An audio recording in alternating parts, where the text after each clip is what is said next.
The show and tell, Dr. Bob, you want to go first? Or do you want to, how do you want to do yours? You go ahead and do yours. Show and tell.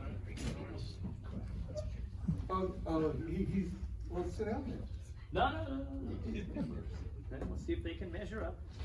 You don't make your else look bad. When I found I was with diving with Joe, and I told Joseph, I said, I am a really good loser. If I go out and fossil hunt with people and they find better stuff than me, good for you, good Mike, you found this. I'm really great. What I am is a terrible winner.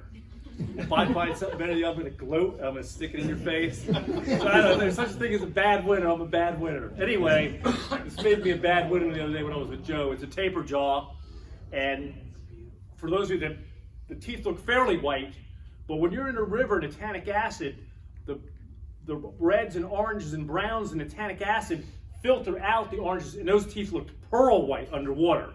I mean, they're just killer, and the roots are jet black. So it's one whole side of a taper jaw, all complete, all the teeth there. So, and we found some other stuff too. Joe found some good stuff, including some really big snake vertebrae, and I don't know if he brought some of his stuff with him or not. I found the biggest capybara tooth, which is a type of giant 300-pound rodent, big capybara tooth, and several deer legs that were, a lot of times you find deer stuff, it's not fossilized. Whatever that site was, those deer legs were like porcelain. I mean, they're totally fossilized, and a lot of people don't realize that today's deer, the white-tailed deer, Odiocoileus virginiensis, for those that are getting technical, it's the same as it was 1.8 million years ago. Lyce, same thing, Odiocoileus virginiensis, all through that same deer. So when you're in the rivers, the deer could have been from the hunter 2 months ago, butchered it and threw the slop in there, or it could be 1 million years old.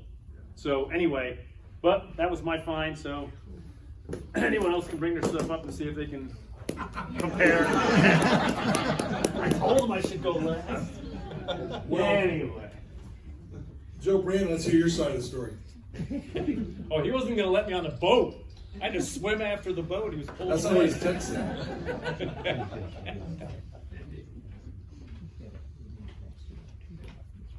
Next time I'm gonna chuck some drive off. I didn't find anything that day, but I went up to North Florida to the Santa Fe and got some nice giant armadillo scoots, but they're the small giant armadillo.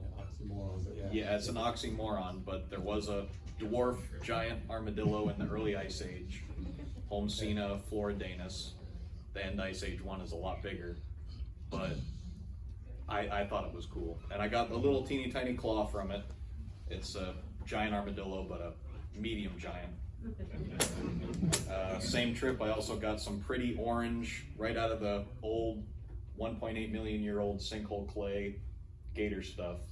Really nice color.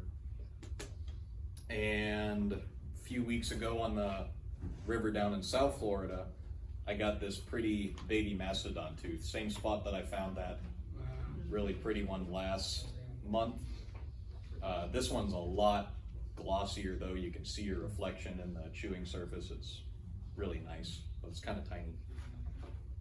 And I thought that was cool. It's a little alligator gar jaw with a few teeth in it. Can't really tell, but I thought it was cool. Thank you.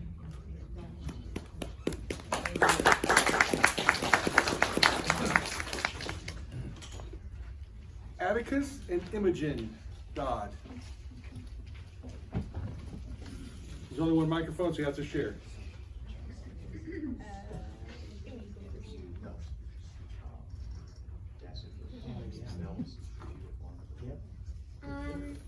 When I went, I found some cool things.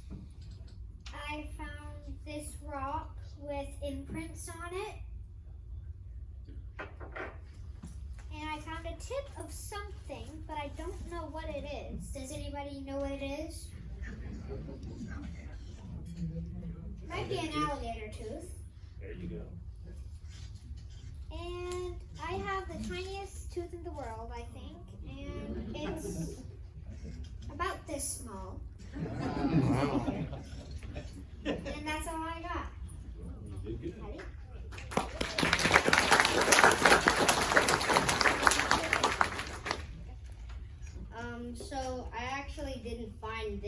fossil. I got it for my birthday or Christmas, but it's a Spinosaurus fossil. I mean, Spinosaurus tooth. So I thought it was pretty cool. So I thought I'd bring it. But that's all I have.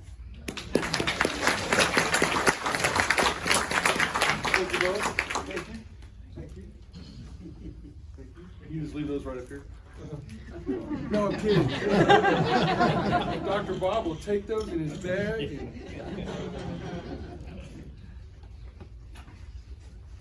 AJ Seitz, our invert expert.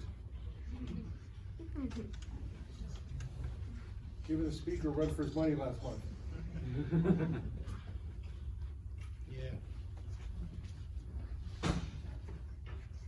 So I have some tickets. Wait, I don't. I have a carnivorous snail, and this one is a deformed one, Florida horse conch, and it's kind of got a crab scar, I think, on it, on the back here. This includes a Hatchie formation, I would say, around 2.5 million years. Yeah, 2.5 million years. I got this polished quahog, which I polished up last week. This is the same stuff. I got it off of a road over in Manatee County and polished it up, and it just came out beautiful. That's original material, purple on it. And not too far away from where I found that, I had found this great white shark tooth, Hatchie formation.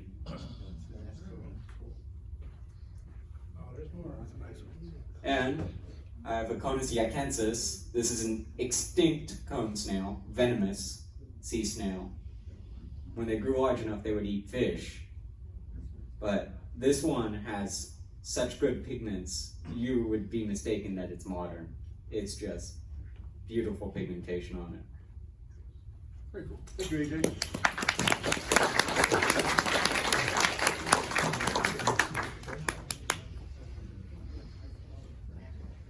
Leanna Davis. Her first time presenting.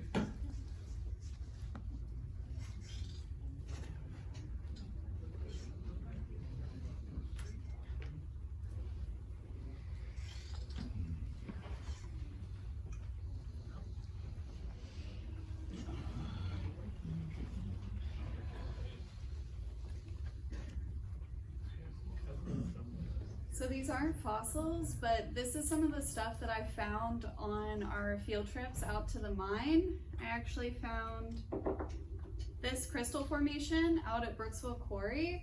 Kind of almost looks like a mushroom. And then I found this one at Center Hill. Wow. It's calcite, love calcite. Yeah, I think so. Maybe like a cave formation. Thank you very much. We're talking about the field trips. Rain, did you bring your shark tooth? Okay. Rain found a meg tooth. It's got issues, but she found a meg tooth at the last. Which quarry were you guys at? Brooksville? Okay. So we're hoping for more of that, right? Rob?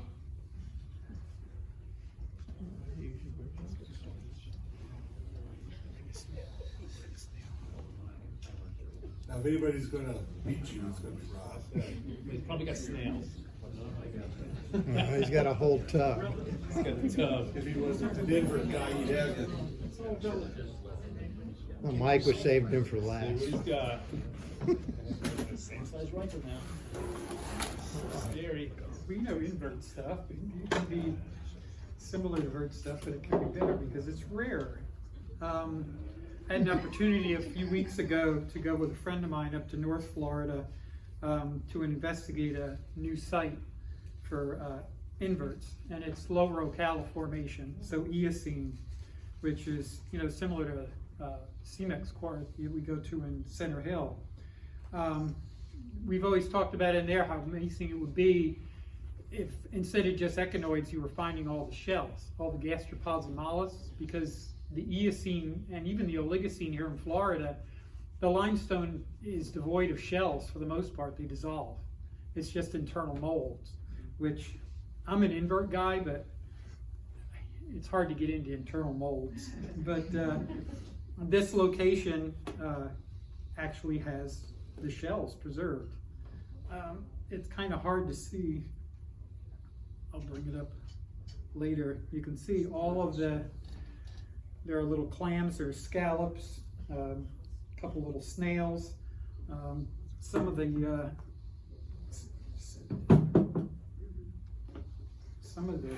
snails are bigger. Where we don't think it's that the shells have dissolved. Sometimes the shells will dissolve and then they'll refill with silica. But these look like they could be the actual original shells. And there's a paper that was published in 1953 by the Florida Geological Survey, and most of these species are in that paper. So it's not like they're new to science or anything, but these are way nicer than the ones they have in the paper, which is always nice when it's a scientific publication. Theirs look like crap and yours are good. Just a neat sight to be able to actually see Florida Eocene shells, and it's the shell. It's not the dirt that was inside the shell. And then just so Bob feels a little threatened, I was out on the river then a couple of times, managed to get a nice sloth toe bone right before the claw.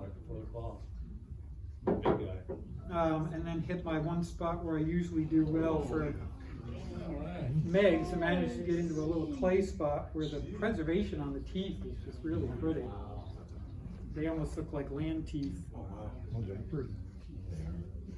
And yeah, and when I was getting to the bottom of the hole, I figured, okay, that's the end of the Megs, but I could feel something down the bottom of that hole.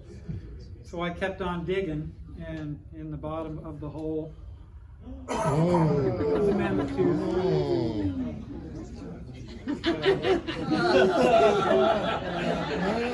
Admit defeat, Bob. There's 5 eggs there right now. And to be honest with you, I'm still more excited about these. I've got a lot of mammoth teeth. I still love mammoth teeth, but like I say, sometimes it's the rarity. It's the finding something that when you've been collecting a fauna for years and years and years, and then you find something completely different. It's kind of cool.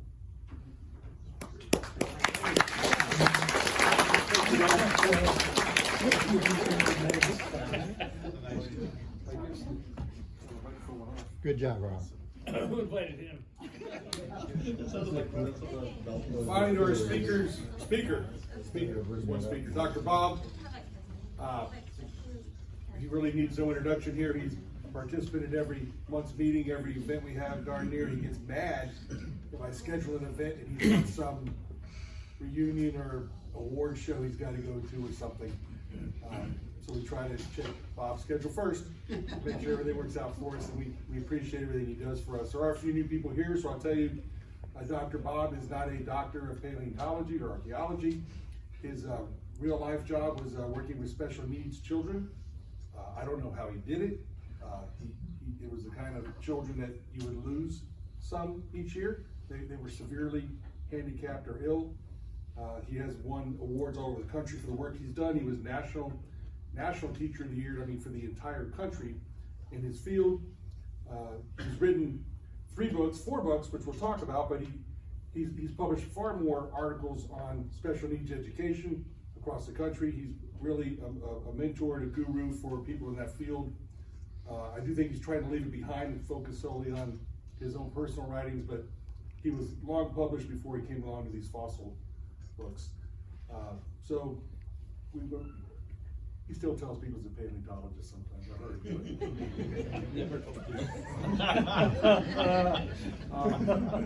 He doesn't correct them. Let's put it that way. So we're glad to have him here tonight. Is Paleontological Terms out of print? No. So he has a book called Paleontological Terms. Fossil Diving, which is really his first book. He did that kind of with Paleo Terms. Great book. I hope gets redone here soon. If you're interested, even if you're not interested in diving, it's a really cool book explaining where you can go, how you can do it, how you deal with your fossils. Very hard book. Really, don't want to say it's textbook quality, but it should be actually used in university classrooms, what your fossils can tell you. He's going to tell you a lot more about these books when he talks. I hope he does anyway. His most recent book, and we sell these, his last book, Ice Age Florida. I took this picture, by the way. I remember getting credit for it. I was wondering where I got Dr. Bob had a secret spot on the Peace River, but he didn't have a secret canoe. We found him. Anyway, Ice Age Florida in Story and Art. Everybody knows Dr. Bob. Dr. Bob, come on up.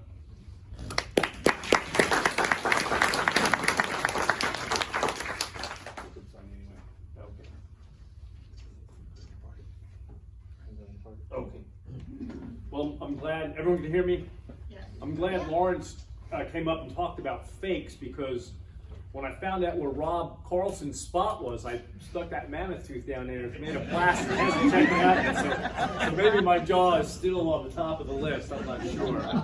So anyway, this was a fill-in presentation. Every year they ask me to make a fill-in presentation in case somebody cancels, and then we'll still have a speaker here.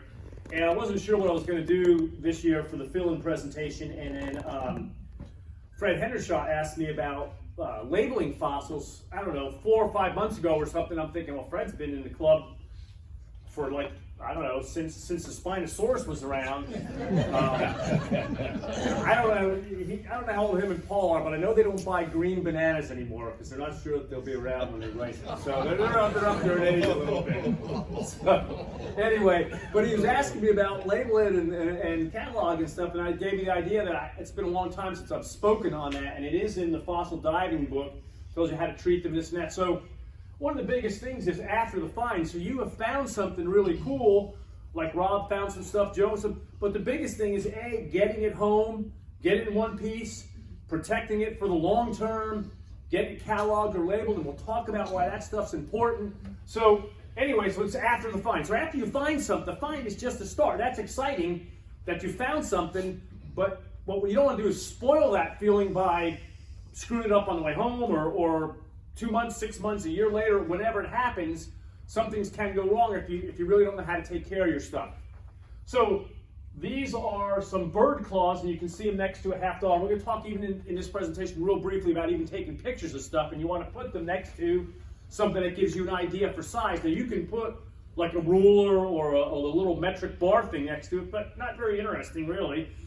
If you're doing it scientifically, that's the way you don't want to do it. I don't want to send this into a publication with a picture of a Standing Liberty $50, but for us, pretty cool.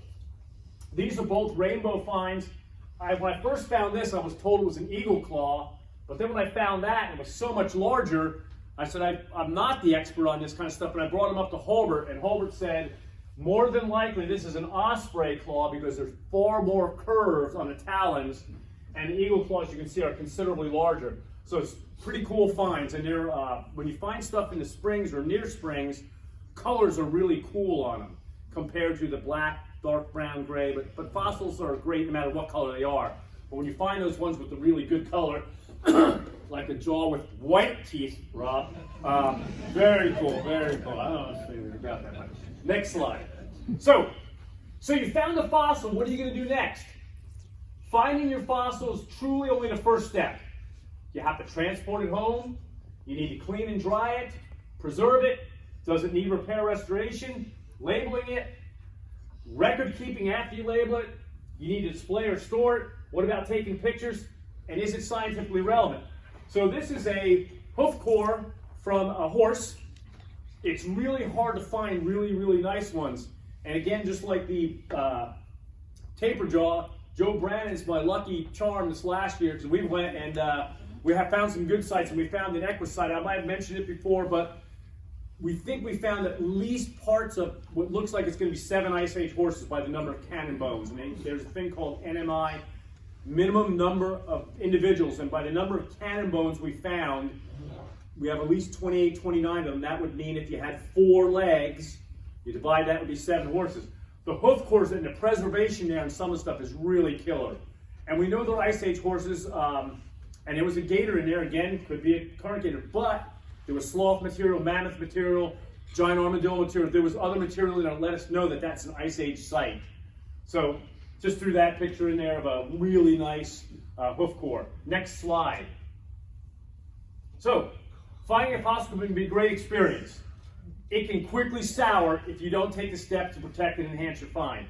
Many of the steps needed to get the most out of your fossil hunting experience are fairly simple and they don't take much time. But ignoring those steps can sometimes lead to disaster. Now, this, you can see this is one of the old-fashioned child's seats from the old school. I have a lot of antiques at home. These are all antique sewing machine drawers. That's a mammoth humerus, so it's about yay big. It came out in 3 pieces, and that's where it used to be. Now it's stored in around the corner with 6 other mammoth legs stacked up there from that same site. This came out in 3 pieces. 1, and there's another seam in here somewhere. I put a steel rod through it and glued it and this and that and did a whole bunch of stuff to it.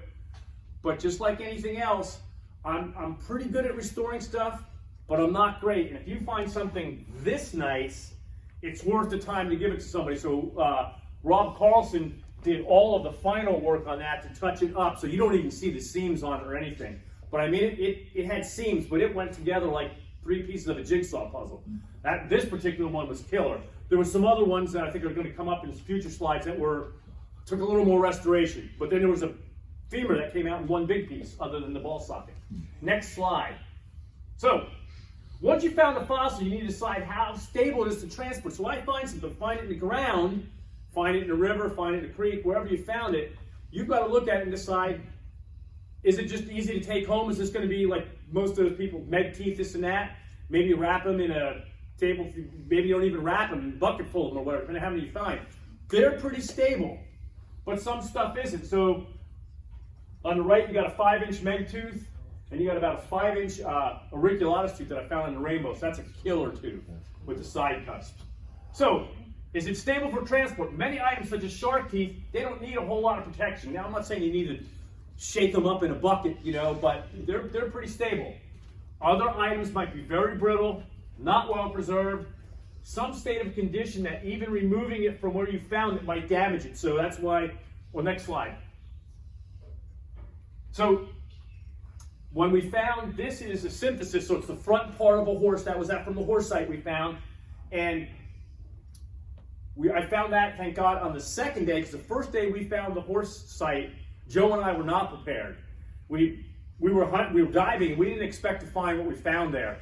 And he found a killer tapir skull with all the dentition in it, and he had to actually take me back. I have a house on Steenhatchee also. He had to take me back to the house. We had to go through my wife's tinfoil and stuff, and she wasn't there for that trip, thank God. And we sacrificed some rolls of Reynolds wrap, and then Joe, it was getting dark, had to go back upriver and wrap his skull up in tinfoil. And then we said, oh my God, in case we find anything else, we need to bring the tinfoil with us. And then I found that's the front part of the jaw with all the dentition in it. And you can't really see, but right in here, there's 2 of the, people call them the wolf teeth, but it was a male, so it had the canines on it. Mammoth tooth, about a 3-inch meg. So I usually bring a smaller bucket for smaller stuff, bigger buckets for bigger stuff. Something like this, by the time I would come out, I might wrap it in a towel before I put it in a bucket. And stuff like this, we'll talk about treating it after. Most of the meg teeth, nobody's treating those. They're just hard as rocks.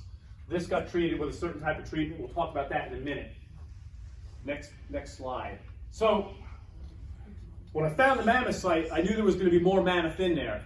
And I knew the femur was in there because I could feel it under about 6 or 8 inches of sand.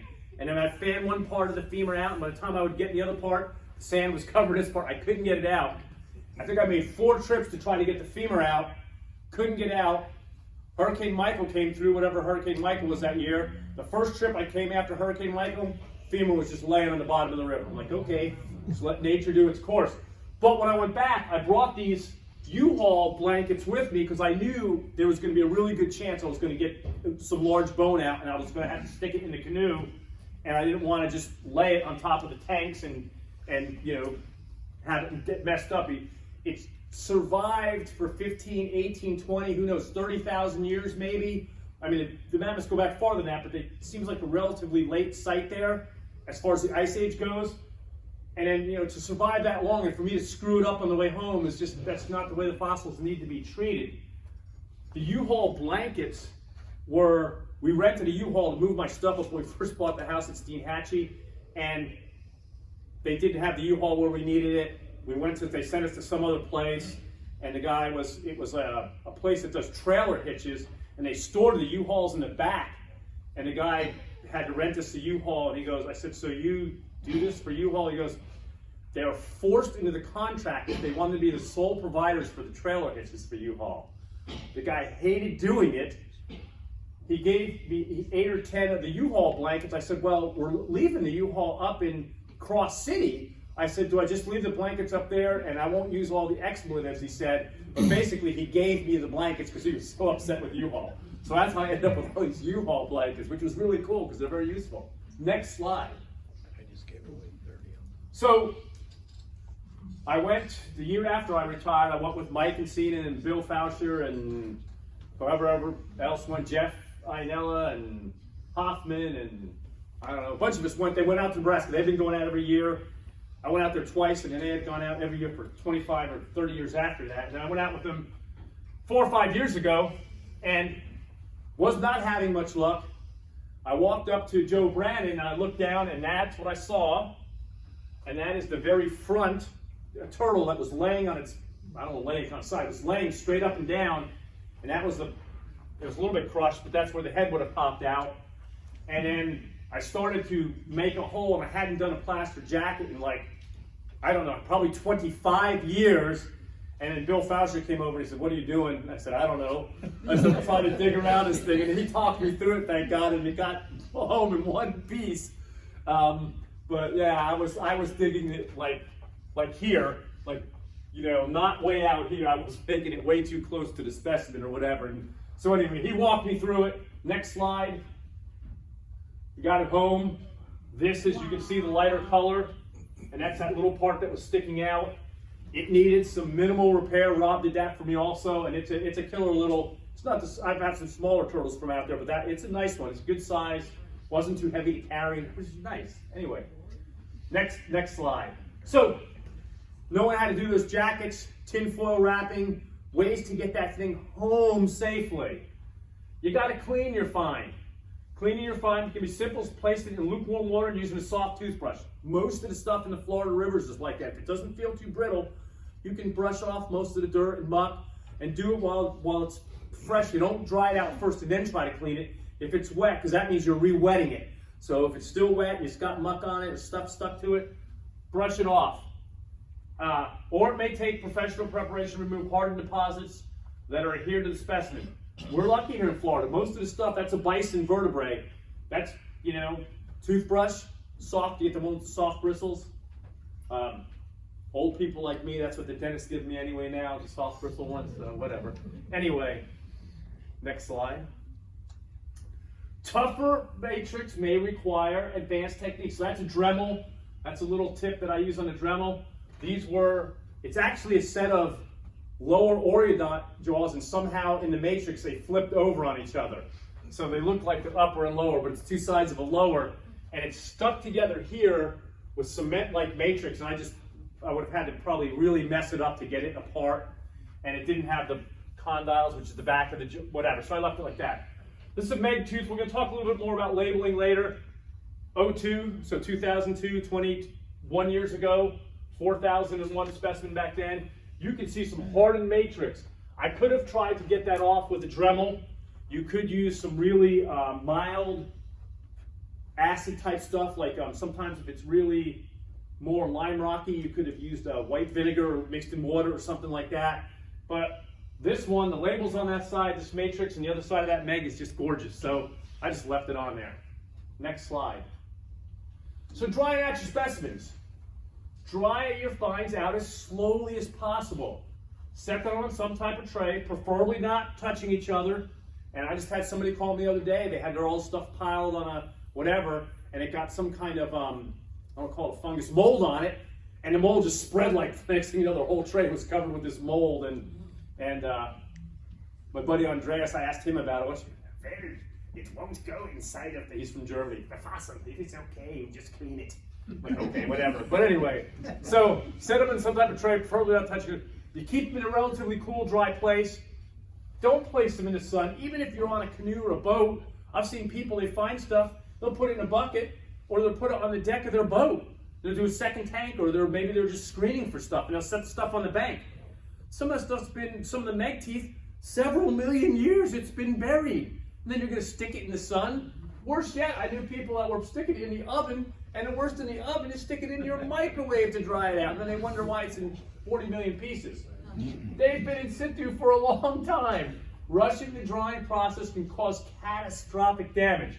So you got a couple of glyptodon scutes, a camel ankle bone, whole row of horse teeth, horse toe, some gator scutes, typical Peace River, you know, so stuff. Next slide. I don't know how that picture. So then you've got them dried out, you got them clean, you've got them dried. You want to really let them dry out good, because if you put preservatives on it, whether you use poor man's job or the more expensive stuff, if the fossil's not completely dry, the preservative will not soak completely in. Then it leaves a film on the fossil. So if you're a beginner, white glue, that's Elmer's glue by make, but any kind of white glue mixed 50-50 with water, and you just paint it on with a brush. And when you do use a preservative, no matter what type of preservative you're even repairing, you want to use something you can reverse. So if you were using white glue to glue it together, and maybe you didn't get it on straight, just soak it in water and it'll just come apart, because that's what you mixed it with. We sell boot var. Some people use Vinac, and I bought like a 5-pound bag of boot var like 30 years ago, and I still have some left. I think, are we selling it like, where's Leslie, 1-pound bags or something, half-pound bags? I mean, a half-pound bag will last most of you 5 years. I mean, these guys that go to Nebraska and find a ton of stuff, they're still probably not going through 10-pound bags. I mean, it lasts a long time. And this book gives you complete directions for both on how to mix and this and that. So whether you're diving, this book's also good if you're snorkeling or screen washing, gives you other alternatives. All this is explained in there. So the boot var is mixed with acetone, which is the same stuff that's in ladies' nail polish remover. You want to use this one. You want to use outside, or in a well-ventilated area. Elmer's glue and water, you could do it in a garage, or if you had a special room for your fossils or whatever. And again, now this is a really little turtle that I found on my first trip. It's only about this big, and I was really, really disappointed when I found the little turtle, because everybody was finding these great big turtles out there. And then when I got home, Frank Garcia and a couple others were like, "How small is it?" I said, "Well, it's only, I don't know, it's only like maybe 4 inches." Oh, that's really, because what happens is the big turtle will grow to a certain size, lives its life out, and eventually it dies. The small turtles mean they died exactly when the volcano blew up and covered them in ash, and they died because of the volcano when they got buried. So anyway, so it's a little turtle, but a little jar of acetone, and you mix maybe 2 teaspoons of the boot var. Now you got to be careful transporting it, because it does look like cocaine. But other than that, you mix it in there, you get it thin, and you get it on there. So, but you want to preserve that stuff. Now, meg teeth, they don't need anything. A lot of stuff, I don't know if Rob had to treat that mammoth tooth or not, but some of the stuff, this got treated with the boot var and acetone, and it only took 1 coat, but I made sure I soaked it in, especially going in down the gums of the roots and down into the thing so the teeth wouldn't come out of it. Next slide. Repairs and restoration. Repairs could be simple as gluing 2 halves together. When Joe and I found the horse site, I got a couple cannon bones, and I guess he got a couple also, that, boom, we just had to glue them, boom, done. But there were some that had, now this is a horse radius, but there were some that had still space in between. Now that's a way old picture there. And this is a rainbow one, it's a deer humerus. And you can see this one had tons of repair pieces to put together, and this is just modeling clay that held it in place. You can use a sandbox. There's a bunch of different ways you can do it. So the repairs, they can involve extensive repair and restoration work, most times best done by a professional. So even if I got this together, now this is not, it's a deer leg or whatever, and there's a bazillion of them. I'm not gonna I've done a few deer legs, and I actually did the filler on this, touched that one up. But that big mammoth leg, that's a killer display thing. I want somebody like Rob Carlson doing the final touches on that thing. I want that to look good. That's a killer piece. And I'm pretty good at it, but I'm not that good. So, professional. If you decide to learn to do the work yourself, practice on this common stuff and specimens that need minimal work to start with. Or practice on invertebrates. No, I'm only kidding, invertebrates. So, no, I'm only kidding. And slowly graduate to the more complicated restorations. You can consult an expert, and I don't consider myself an expert. I know some of the stuff, but Rob might give you some tips. There's a bunch of people that can give tips, but there's a ton of stuff on the internet. That didn't exist when I first was young. Who was the guy who was vice president? Hadn't even invented it yet. Anyway. Al Gore hadn't invented the internet yet. So, professionally restored items. So this is from the mammoth site. This is a tibia. It came out the ends. There's another end that came right in this. So we had both ends. I had all these legs.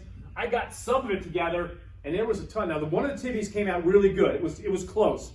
This one came out trashed. I mean, it came out in pieces because it was under, a tree had fallen on top of the site. It was wedged under that tree, and it just had come apart. But when Rob got done with it, it was good enough to make TV on Channel 10. Oh, that mammoth tooth looks a little bigger than the one Rob found. Hold on, wait a minute. I don't know. There's tapered jaws with both sides and the front. Oh, wait a minute. Is that a 5-inch meg? 6-inch? No, I don't know. Anyway, some toe bones, a big rib bone.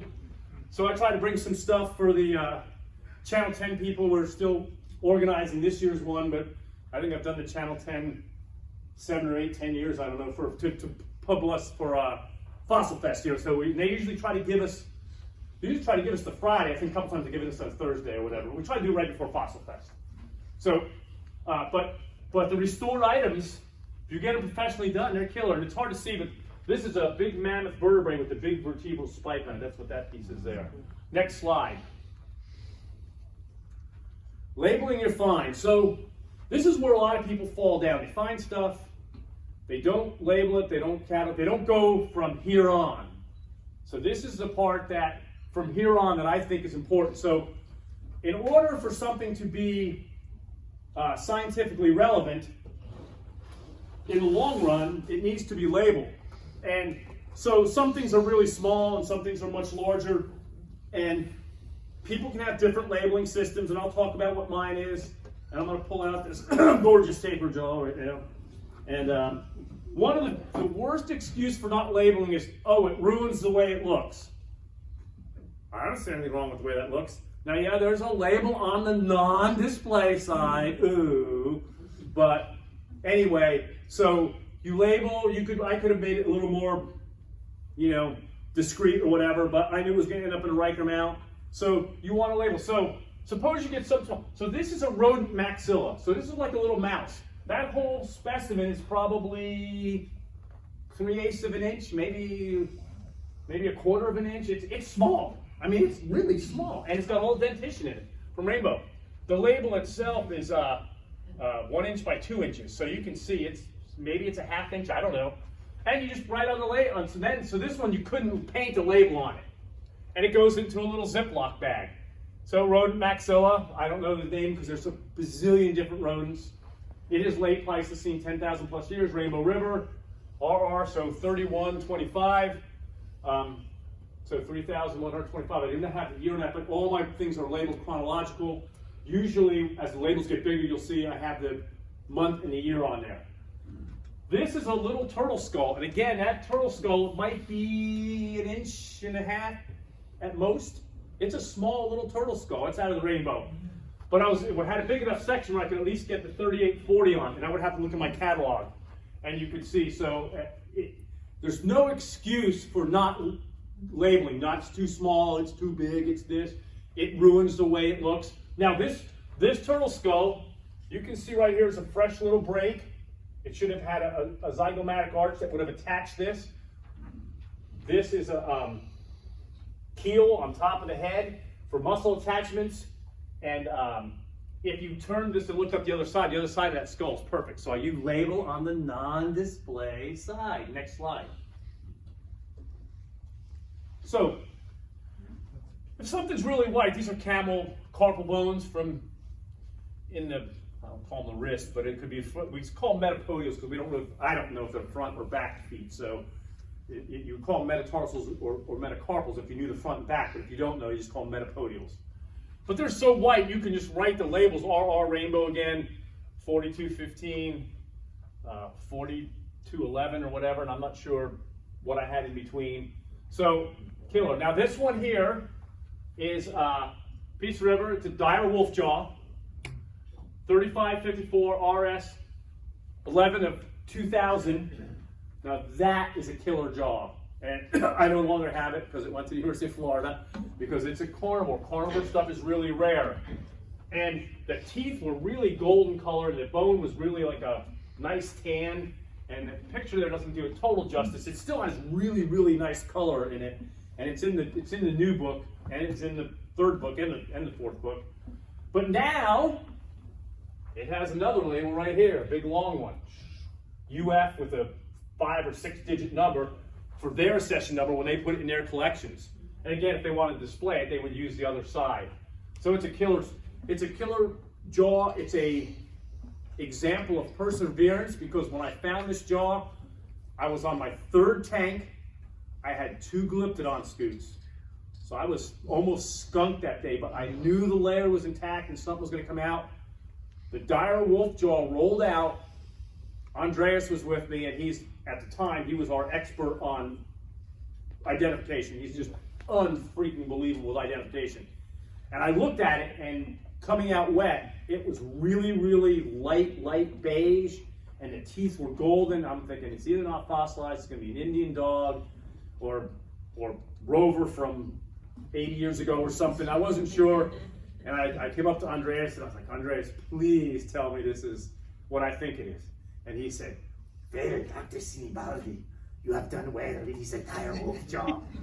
Yes! I made my day. Yes, that was a good one. So anyway, there's a chapter about Andreas in this book also, because if you really know your stuff, that's how you're going to have a fossil labeled after you. And even though I kid Rob about the invertebrate stuff because he knows that invertebrate stuff inside and out, he recently had an invertebrate named after him. That's how you do it. If you don't know, and in the book I talk about a peccary jaw that was found on my site there, anyone else would have found that jaw, they would not have recognized the scientific relevance because it looked to me like any other peccary jaw, but it had a morphological difference that Andreas recognized immediately. He had to convince Holbert, Dr. Holbert at UF, who's an expert on peccaries, why it was different. And then Holbert finally got it and went, "Oh yeah, you're right."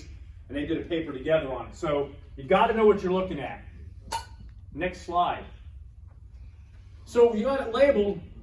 You want to go back one slide, please. So these are the chronological numbers, 35, 54. I'm now up to 9,900 and something. I can tell you right here. I just found this one. 9,938. So I'm almost up to 10,000 logged fossils. Most of them I still have. Probably about 300 or 400 have gone to the University of Florida. So that's how I go. So if I can look at this chronological number. I don't need the date if I didn't have it.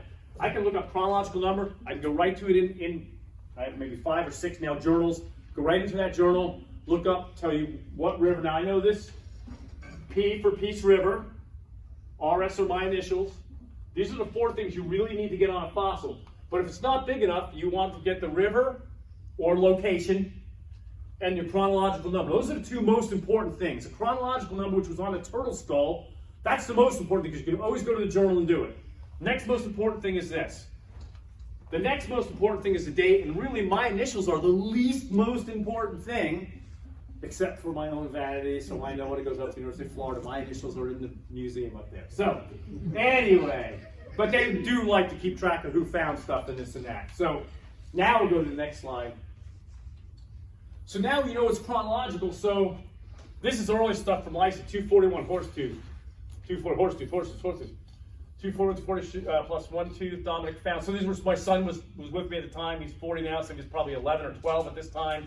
So that's a long time ago. L, Lysi, 241, that's a horse tooth. Those are 4 upper molars. So I used to keep a dive log. Now I just keep my regular log. I actually write my logs, and I used to do the dive log and then log them again. No, dive log history. I'm over 1,000 dives, whatever. These are rhino teeth, teleoceras teeth. They came out of the Peace River. They have an entire teleoceras mounted at the University of Florida Museum, the Natural History Museum up there. They've got tons of teleoceras.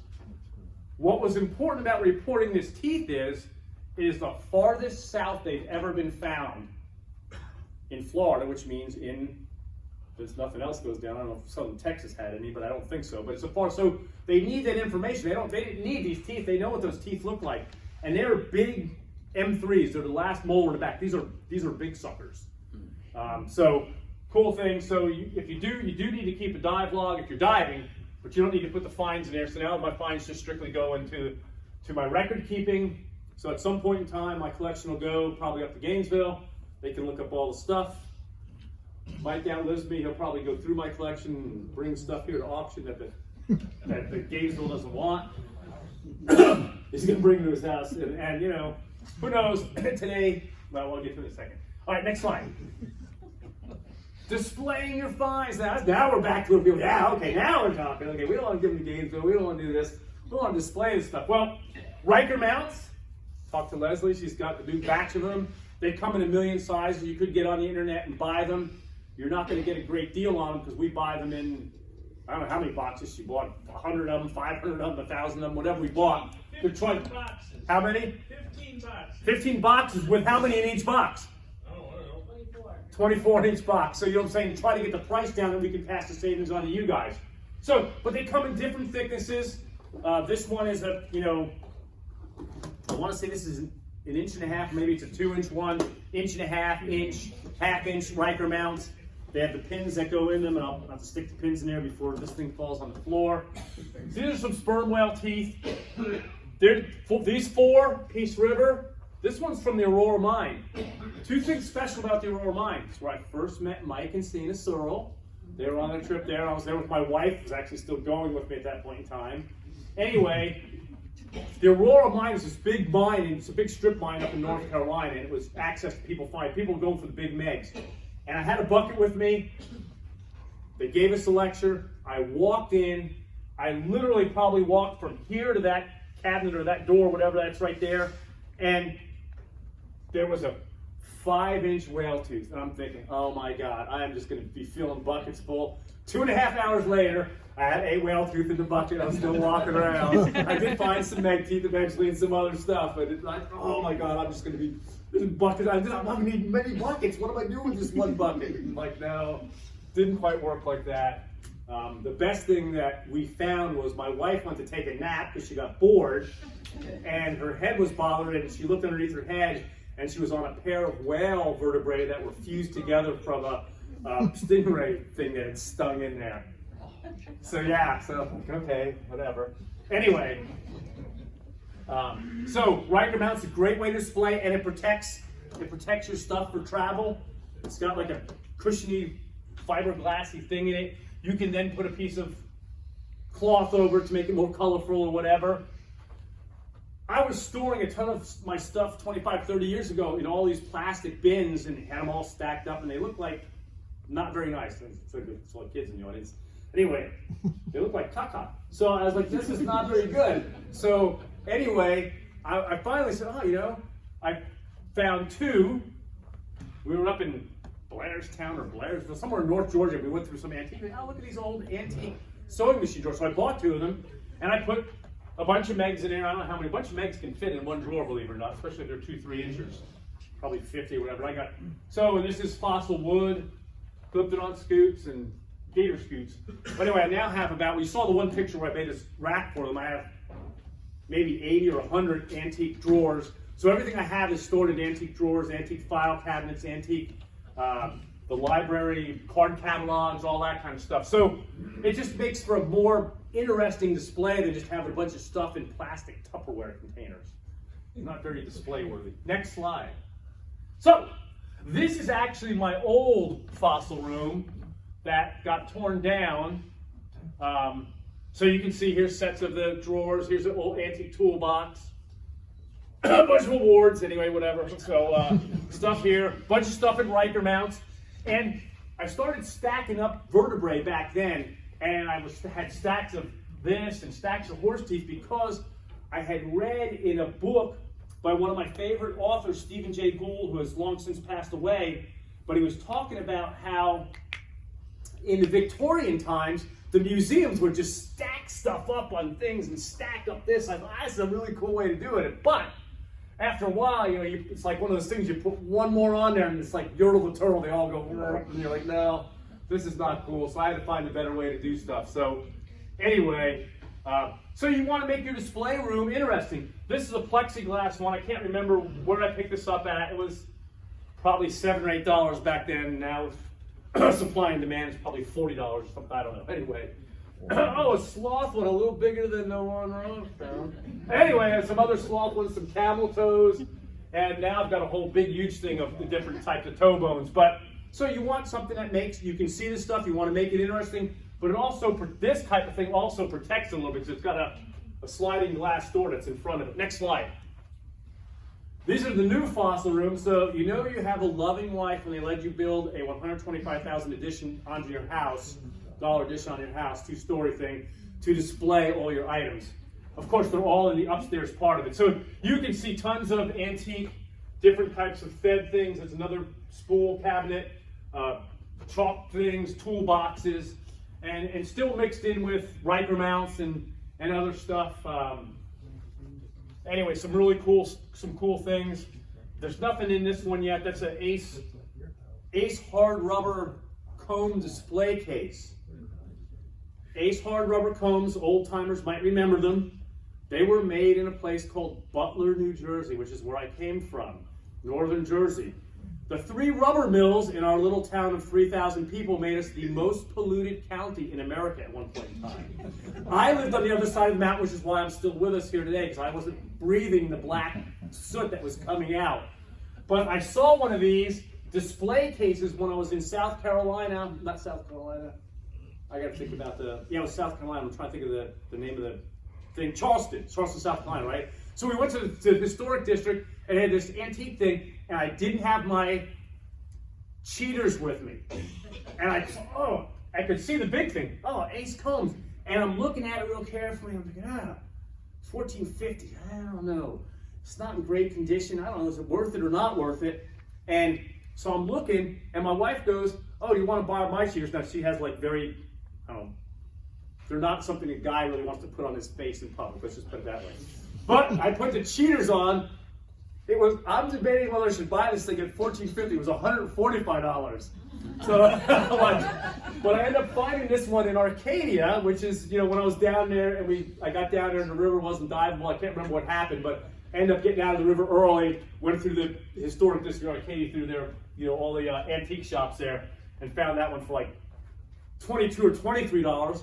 So I figured, okay, I was debating at $14.50, I might not buy it, but now I realized at $22 it was probably worth, since Charleston was selling for $145, so I ended up getting it. So that was just remind me of home and stuff. So next slide. So these are labeled now, but initially when I was first hunting, these all have an elm, so they're all Lysy. So it's early stuff. 30 years ago I was hunting Lysy. And one of the tips that somebody gave me, if you're not going to label your fossils right away or this or that, just create a different collecting box for each location you have. So this was Lysy. This stuff was the Peace River. There was a spot we called the Peace River Bank. I haven't been back there forever. It was a bank that you could dig in. I don't know if you were supposed to dig in or not, but we did. But anyway, I had different plastic boxes, and you can see these are not really great things for you're going to display to look at, but it kept everything separate. And eventually, thankfully for me, I think it was only about 300 or 400 fossils in when I started labeling stuff, and I knew my stuff was from Lysy, and I knew the dates I went because they were on the calendar. I knew how many times I've been to the Peace River and Horse Creek. Next slide. So, this is an antique set of hardware drawers, and when I got it, it had labels that said like quarter-inch bolts and this and that or whatever, but the paper was all falling apart. So, anyway, these have all different types of stuff in it. It's pretty full. Some sewing machine drawers, bunch of Riker mounts, a trophy because I was a good athlete at some point in time in my life. Anyway, that's an old, up there's an old telephone, you know, the old, with the two, way old, like a 1910 telephone box that used to be on the wall that I made a storage box out of. And then I found, these are kind of cool. So this I've gone back in my new fossil thing because all of my Steenhatchee stuff is in one spot. So this is all stuff I found in Steenhatchee that's just piled up that I don't have in a Riker mount. I found these cool little things that, like Joanne's or Michael's, one of those things, and it was kind of a cool little set of shells, and it's all the different types of toes you could find or hooves. Next slide. So the dire wolf jaw, I talked about donating. The dire wolf jaw had to go when it went. I saw Sina just go, because Sina and them found these. This is a Arctodus simus. So it's a big, short-faced bear, 14 feet tall, or well, not 14-foot wingspan on it. I think about 14 feet tall also. Polar bear today is the largest bear, about 1,500 pounds. It's massive compared to a grizzly bear or a black bear. Massive polar bears. Arctodus simus, they believe about 2,500 pounds, about 1,000 pounds heavier, bigger. This guy was a big, big beast. And Mike and Sina, it was known in North America, what Mike and Sina found was a whole set of dentition in the rainbow, the most complete and able to prove that that bear at some point lived in Florida. So it's the southern south. Now when they actually started doing the paper, I want to say they went through the collection and found a couple other teeth that were from Florida also maybe, but nothing compared to what they found. This doesn't even do it justice. They have both uppers, both lower canines, all the teeth. This is just one picture from in the book. So next slide. So donating your finds. Some of the old timers might remember Dr. Webb. This is a giant beaver pelvis bone. It is not much to look at.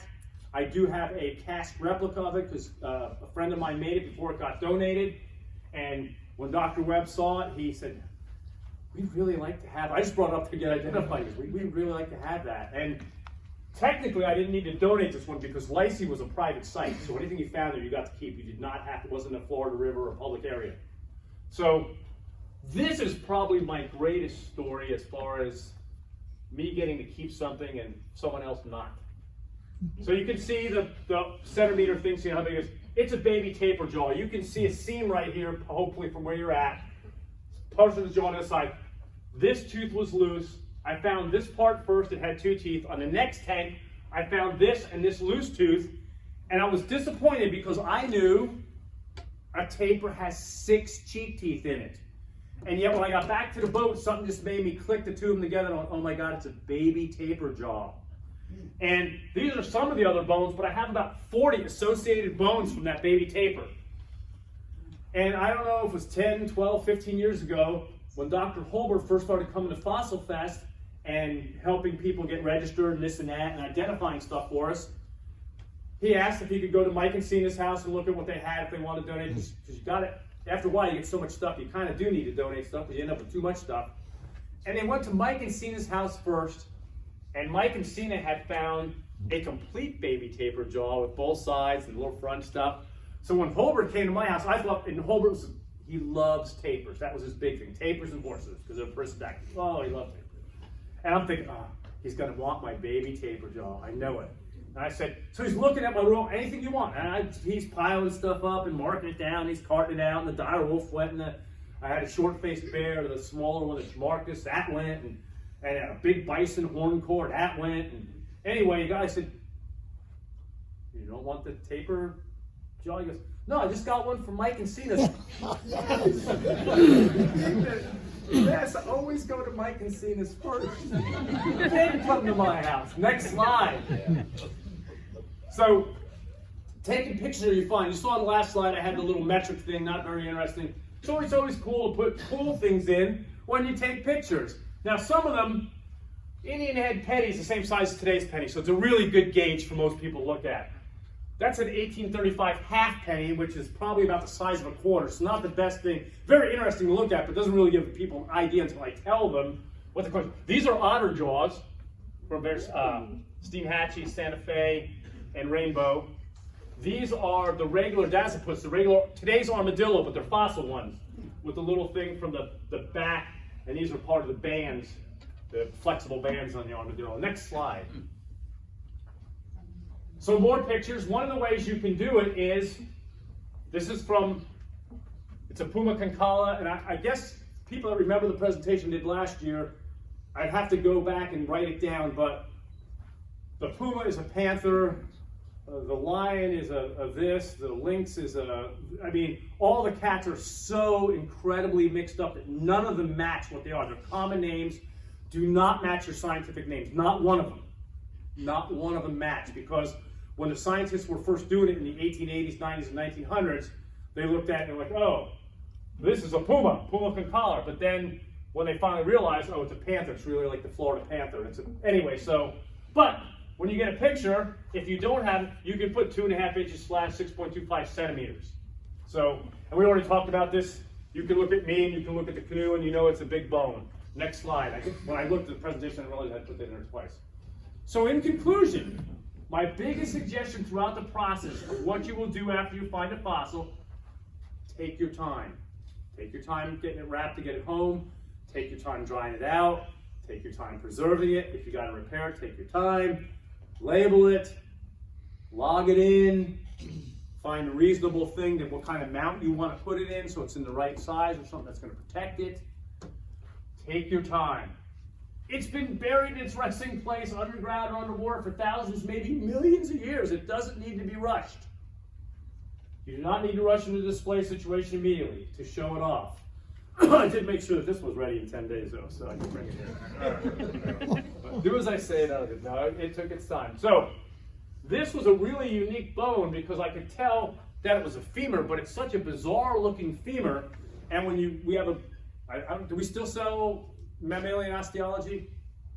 No, okay, we're out of that. But anyway, go online, look it up. It's a book that has all the current mammals, but a lot of these things were around and has line drawings and everything. And you get in there and you look at all the femurs and it has the sizes, and there's a lot of animals that are pretty close in size.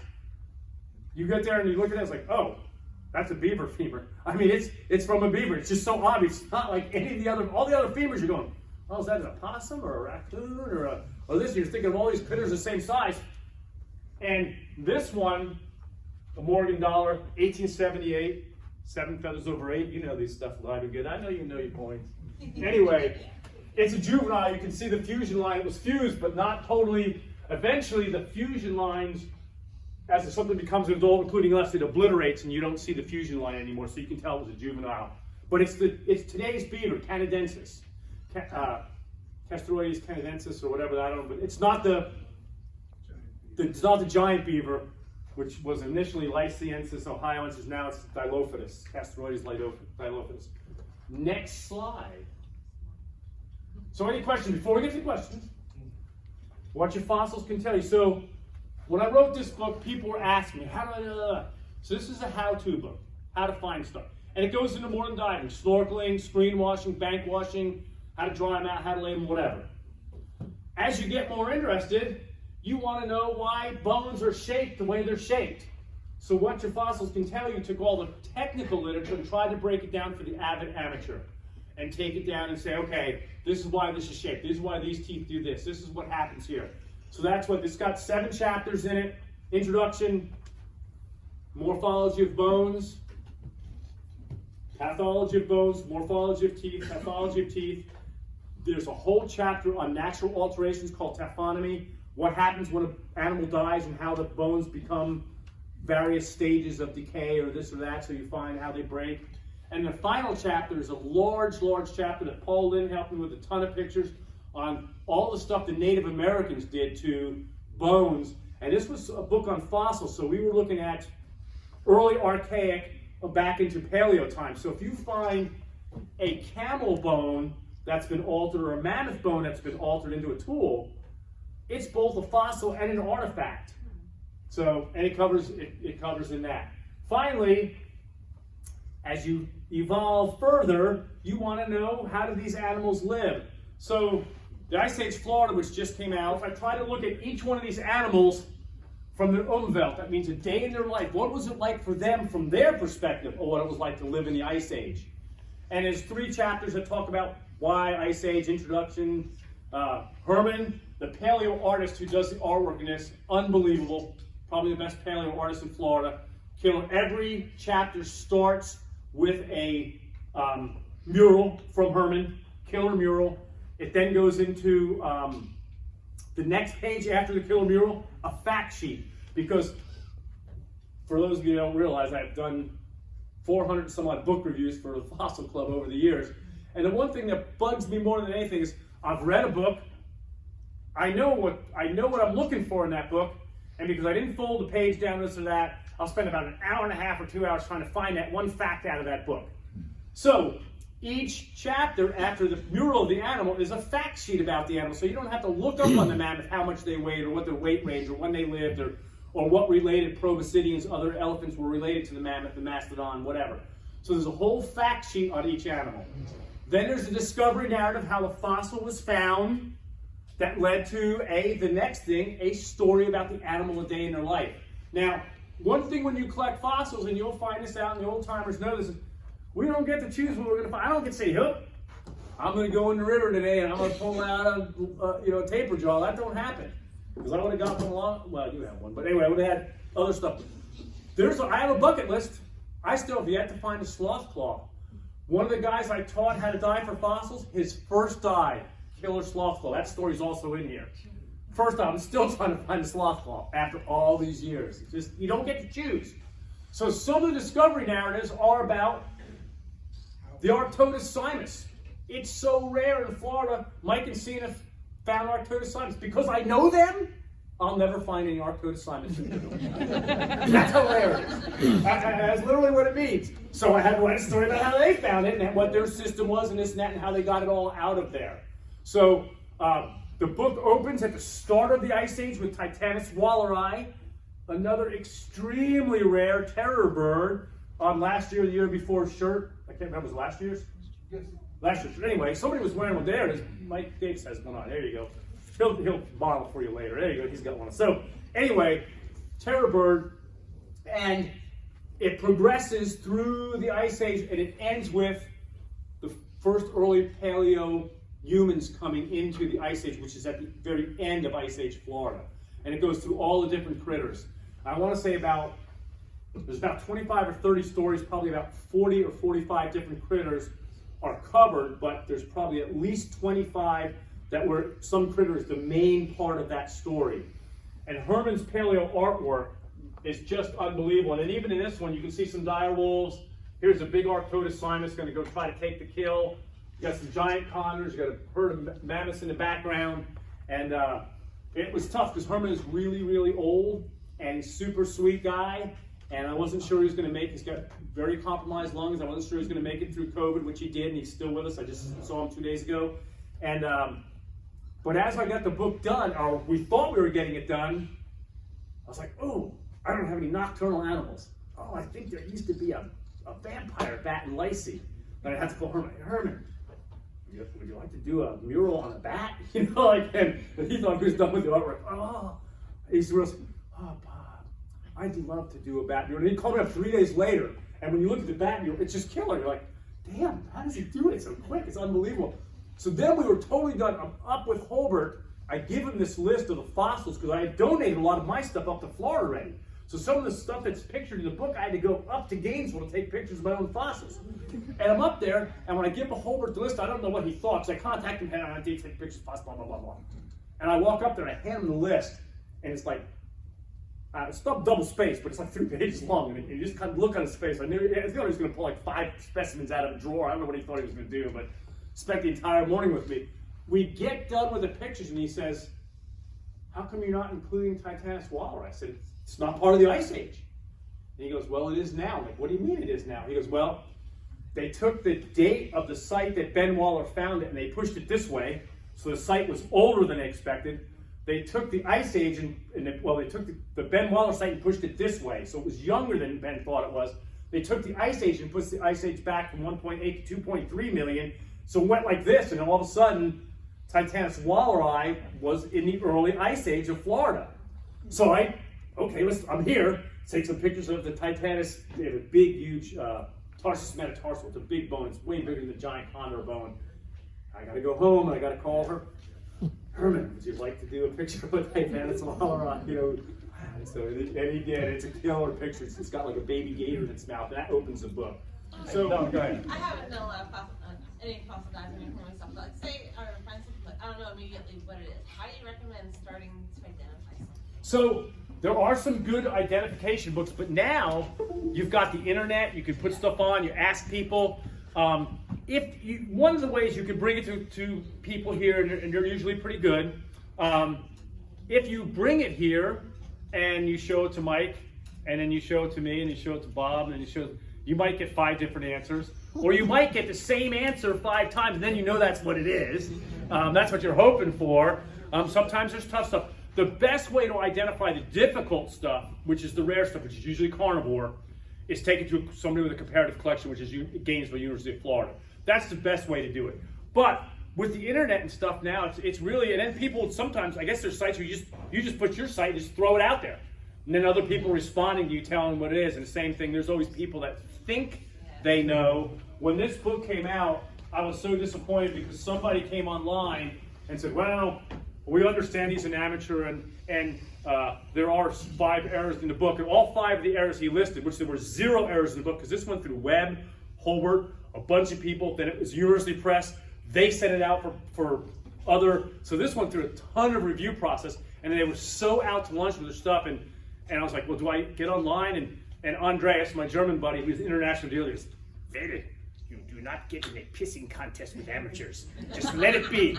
And sure enough, it all went away, and then the Russian paleontologist gave this an unbelievably great review, and then I was happy after that. But in the beginning, there was some other amateur guy who was going to try to make a name for something and show, well, this is obviously, that's a dog jaw, whatever. He didn't even look at the size of what's on it. It was an insectivore from Nebraska. And there's no such thing as giant land tortoise leg spurs. Those are the frill from a glyptodon. He was just saying crazy stuff in your story. Well, just look at, so sometimes when I look at a book, if I'm not sure, I'm looking at who reviewed the book. And if there's people that are like, oh my God, this book was reviewed by this, and this guy, it's got to be pretty close to accurate, you know, whatever. So anyway, but you never know. But the best way to ID stuff, someone with a comparative collection, there's a lot of experience in this room, and you probably will get the same answer most of the times, because most of the stuff we find is common, and it's really a lot of that carnivore stuff that's really hard because it's rare. And for those that are new or don't realize, for every herbivore, for every carnivore, 1,000 herbivores. So if you're if Florida was just like the Serengeti Plains and in Africa, Safarian Africa. So if you have one saber cat, 1,000 horses. You want the saber cat to have a mate? Okay, 1,000 deer. Oh, you want to have a tiger or this or whatever. So everything you add, you want to have a dire wolf. You want to have a pack of dire wolves. You need, and it's the same thing in Africa. You want a pride of lions. Well, then you need 1,000 bucks, 1,000 this, 1,000. You know what I'm saying? So you need thousands and thousands of herbivores to support each carnivore. So the carnivore material is very rare. But our collections, my collection doesn't have 10,000 specimens almost. I have more than 10 carnivore pieces. Why? Because even if it's the brokenest, garbagest piece of carnivore, I'm going to keep it and label it. But if it's a broken horse tooth, I'm like, okay, that's a broken horse tooth. Then go to kids' mini mine. You know what I'm saying? So we tend to prejudice what we keep because the carnivore stuff is so rare, so rare. So, but in real life, the carnivore stuff is hard to come by. Yeah. About your labeling, do you have a preferred method, a preferred paint, ink, and does that have to be reversible? Because you said everything you No, do, you have to be able to... You would just paint another label over it, I guess, if they didn't like the way you label it. But they really will not.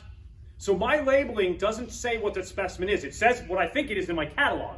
Right. So if my collection gets donated and they say, well, that's really not a saber cat astragalus, it's an ankle bone, it's really a puma astragalus, they can put whatever they want, but it still has my same accession number, they have their number on it, or whatever. So they will not cover over what they've received. That's why the dire wolf now has another big long UF number right next to mine. So that part, but if I ever had a brain glitch and started to write the number and went, oh my God, And I've done it where I have a whole bunch of tray of stuff from Withlacoochee, but I went to Peace River 2 weeks earlier, and P this, P that, and I start doing the Withlacoochee stuff, and I write P, oh wait a minute, that's supposed to be Withlacoochee. Well, I got to repaint the label over the top and start with the W's before the number. So. Do you have a preferred paint and ink for that? Yeah, I just use it's stuff I get out of Joann's. It's not whatever, but I do use a permanent Sharpie, permanent fine point marker or whatever, the regular, Sharpie, whatever the company that makes it. Yes. Recently, in the last couple of years, I've gotten away from the India ink labeling on the fossils, and what I've been doing is I've been taking actual printouts with my identification numbers and cutting them on good paper, and then actually taking Paleo-Bond 101 Okay. and gluing it actually to a very unconspicuous spot on the fossil, and then you touch a dab of Paleo-Bond 101 with the reactor, and it permanently seals that label so insects or nothing can actually deter that label. And then if you need to remove it, you can just take a little drop of acetone. Acetone will reverse it. Pull it out with an X-Acto knife. The I key- found there's some new techniques. The key, I hadn't heard of that. The reason it's important to have it either written or glued directly on the specimen is if you have a tray with all these things and you just have it written on a piece of paper, the next thing you know, someone takes this out and they put it here and they put this over here, and next thing you know, stuff gets shuffled and the information's lost because the label doesn't stay with the specimen. If it's painted on or glued on, it stays with the specimen, and that's the key to it. Yes, Dave. Yeah, one other thing too, I get a lot of people that send me photographs for identifications of fossils. And if you do that, even if it's to Hulbert, actually Rachel now running it up in Gainesville, but you need to take photographs of a ventral, a dorsal, lateral, front, back of your specimen with something compared for size. Because I get specimens and it's only like one lateral view, and you can get a generalization of the specimen's idea of what it is, but you really need more than one view if you decide to use photographs. Well, and Dave, because you're my age or a little older, we're of that thing, and that happened to me recently, and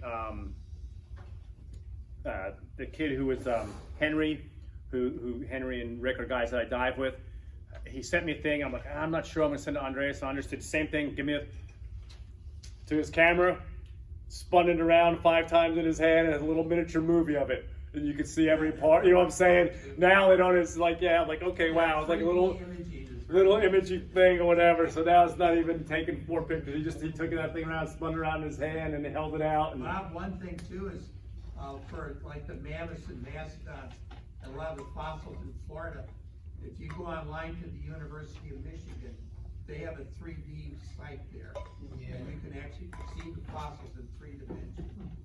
yeah. Any other questions? Yes. What is the purpose of the tinfoil?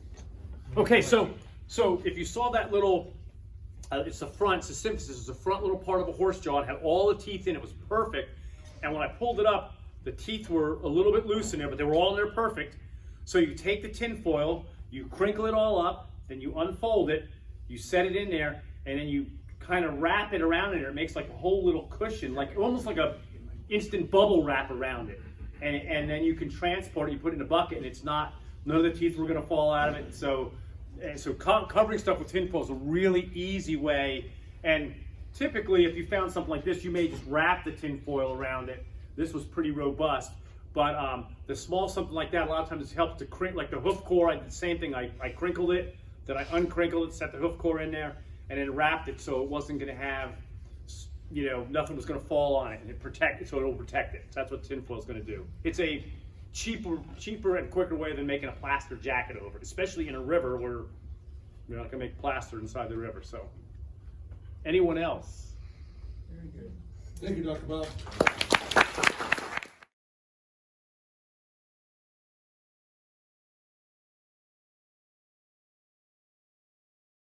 We have a 10-minute presentation by Lawrence and Katura Cotton on fake fossils. My microphone keeps turning off. Let's see if I can get the batteries in it. Written by one of the greatest naturalists of all time, David Attenborough. Fossils and fakes. I suppose it's true to say that it was one of the key moments of my life. Trouble is, I can't remember when it was. I can nonetheless describe it in detail because I have been repeating that moment off and on throughout my life, and the thrill has still not worn off.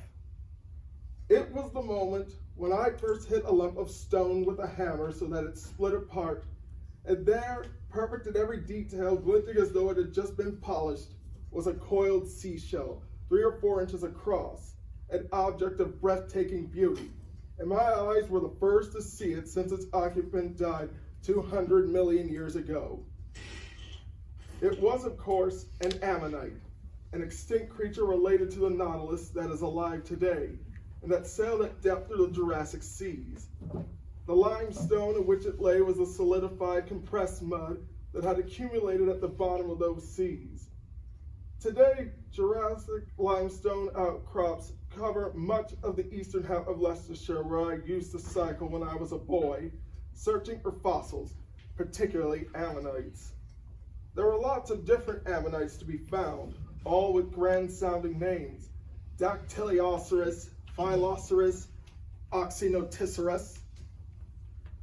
In my eyes, they all had a wondrous, almost miraculous quality. The local people thought they were literally miraculous. They called them snake stones. The name originated farther north in Yorkshire around Whitby.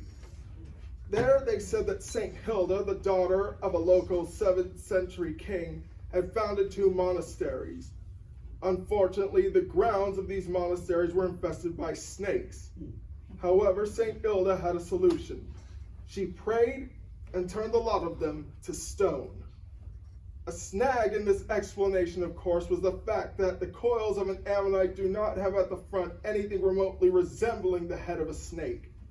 So local people obligingly satisfied any of the devout who might be worried by this deficiency by carving one out of the limestone that surrounded each ammonite.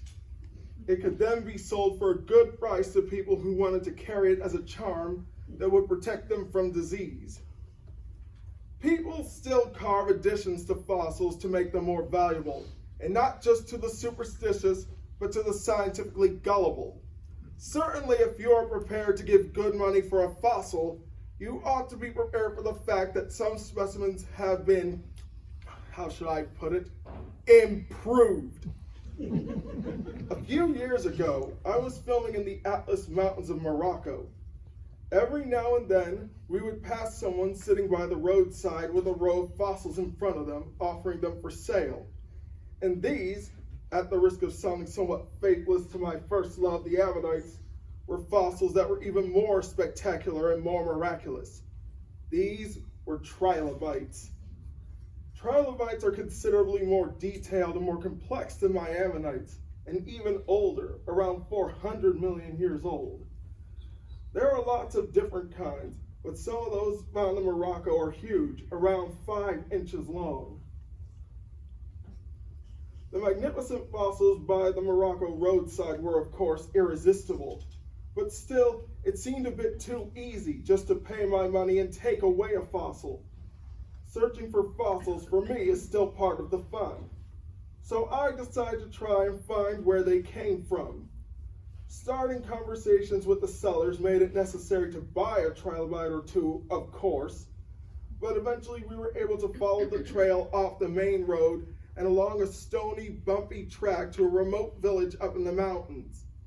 There at last we found the mud-walled house belonging to the man from whom all the trilobites came. He had hundreds of them in a great pile in his back room. I started to try and sort through them, but the room was only lit by a small glassless window high in the wall.